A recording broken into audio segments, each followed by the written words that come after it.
Hi everyone, it's Laura Renner here with Freedom Makers, and I'm here with Britt Bunker, one of our Freedom Makers. We're out here at RAF Mildenhall in the UK. How cool is that? Yeah, it's awesome. It's good to get to see you. Yeah, again. You too. Yeah. And it's let's see, it's 11 a.m. here, so it's like, yep. What time is that? Middle of the night for yeah, California 3 a.m. folks. in California, Yep. and 6 a.m. in New York. So we'll replay this for you guys. Yes. But anyway, Britt, why don't you let us know, like, what are some of the things you've done as a Freedom Maker? So as a Freedom Maker, I've had several clients now, and I've done a variety of different things that have ranged from tracking with Excel documentation, communication within an organization to free up their business owner to be able to focus on the bigger picture things. And then I've also done things that I wasn't as familiar with, but it was good to branch out into, like graphic design and kind of brochure making and things like that, like just assisting assisting the company with that. And most of our clients are small business owners, but you've had the unique experience of working with a nonprofit as well. Yes, yes, so that was done both. Yes, that was my favorite client to work with, actually, just because it was a nonprofit, so it was for a good organization, to be able to help and support them grow. So, cool. Yeah. And what do you like about being, or what's your, I guess I shouldn't ask such a biased question, what's your experience about being a Freedom Maker?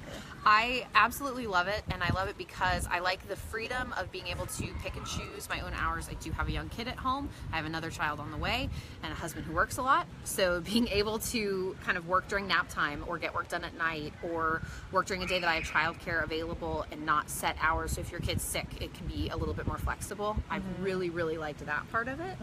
And then the other bonus is the resume opportunity. Since you're not just working on your own as freelance with pieces here and there, you get a longer branch under the Freedom Makers names on your resume, and a good POC should you ever need it later. Oh, thanks. Yes. Yeah, Yes. happy to do that. Yes. Yeah, like you were saying, like it's basically it looks like it's one job because it's one company, Yes, thank you even for though it's all clarifying. these different freelance projects. Exactly. Yeah. Yeah. It's under one company Yeah. of Freedom Makers, even though you're doing several projects within it. And then when you next move again, Yes. you'll have that flexibility to pare down or ramp up as well, right? Exactly. Or keep it just the same, since everything can move with you. Yeah. Okay, cool. Yeah. And then what are some tools or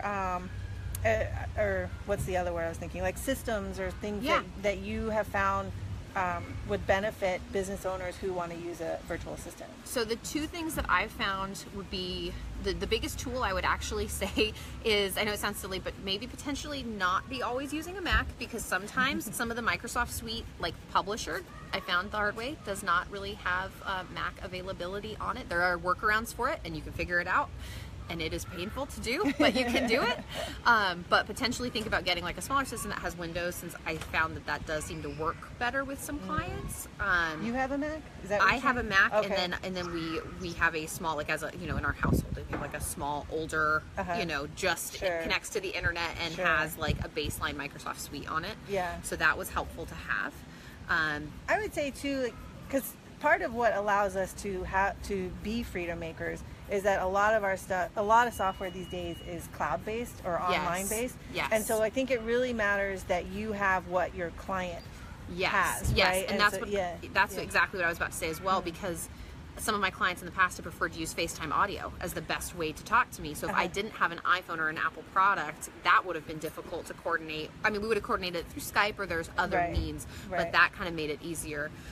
So I would say, kind of in general, for best like tools, general that way would just be a flexibility with your technical, and maybe you don't have to have a broad knowledge at all. You kind of learn it as you go, but just being somewhat familiar, because you are virtual, and that's going to be one of the biggest things, is knowing and owning the technology that allows you to do it. And then also being virtual means your communication needs to be on point. You need to stay up to date with what the client is asking you, be very clear about what you're asking you, because sometimes there can be just, they want one thing and you want another, and if you were sitting in the same room, you would be on the same page, but because you're different areas, different time codes.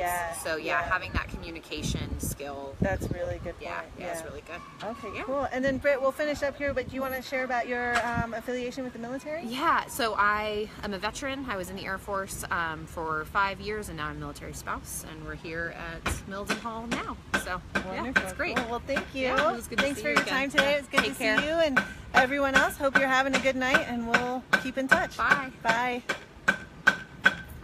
I never